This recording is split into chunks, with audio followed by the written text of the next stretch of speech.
the sound, there's no sound. Okay. So good. I got a big hair puff on the side of my head that you didn't talk. Yeah, we're good. All right. Rolling? All right, so first start off by giving like a brief introduction of yourself.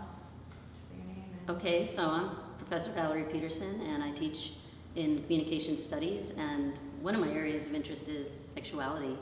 I've done some articles and I wrote a book, and so I've talked to a lot of people and done a lot of research because I think it's a pretty fascinating territory. When I was little and I heard what sex was, I remember thinking that it was very weird, and I thought that it would be really hard to make the shift from like daytime behavior to whatever it was that people did behind closed doors. I thought, really?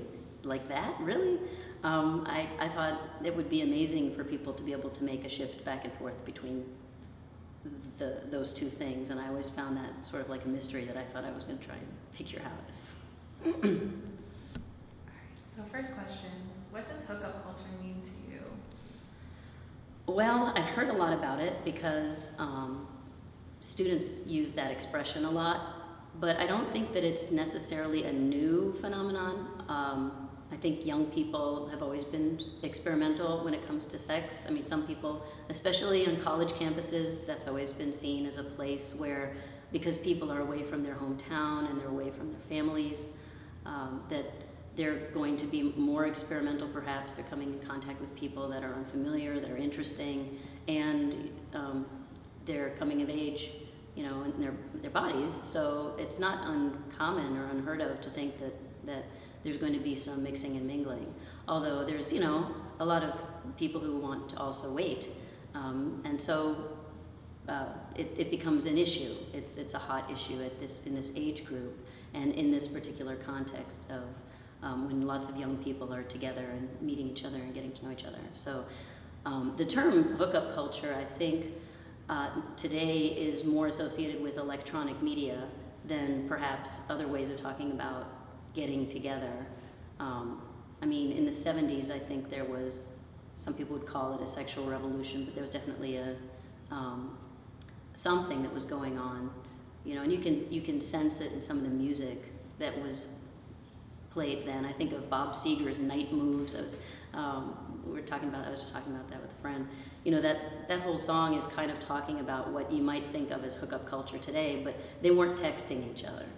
It was a different kind of a scene back then. Okay, so that brings me to my second question actually. Why do you think there's a tendency of youth today to use technology to make these romantic advances, and what are some effects of doing so, in your opinion? Well, I mean, technology allows you to avoid face-to-face interaction, and face-to-face interaction is dicey. We make ourselves vulnerable to other people whenever we interact with them, sometimes more, sometimes less, and vulnerability is something that everybody wants to manage.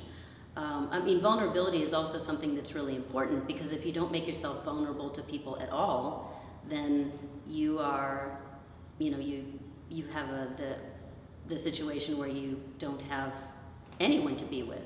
So, you know, if you have, you know, your parents made themselves vulnerable when they had you as a child, and all the stuff that you did that was good or bad fell back onto them because you were part of their world. And anytime that you get involved with somebody else, you become vulnerable to them. So anytime you're meeting new people, you're trying to decide who you're going to let in, who you're not going to let in, and people want to keep a safe distance until they feel like they can feel out the situation. Before, when you didn't have texting and sort of these, you know, the internet to use as an intermediary, you'd have to go and look and talk to people, but there's a lot more of that stuff going on now sort of beforehand electronically, which can be problematic because a significant part of the interaction is missing. You can't see the facial expressions, you can't see all the other kinds of nonverbal bits of information that are going to give you a clue as to whether, I mean, it's not foolproof, but they at least give you a clue as to whether a person is serious or not serious. I mean, how many times have you ever had a miscommunication because you're just using text alone and you don't have any other aspect of the communication to go on?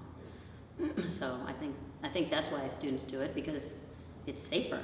where they feel like it's safer, but it can be harder down the line than to deal when you don't have that other stuff. Okay, so in our class discussion that we had with like Anton's class, a lot of students were saying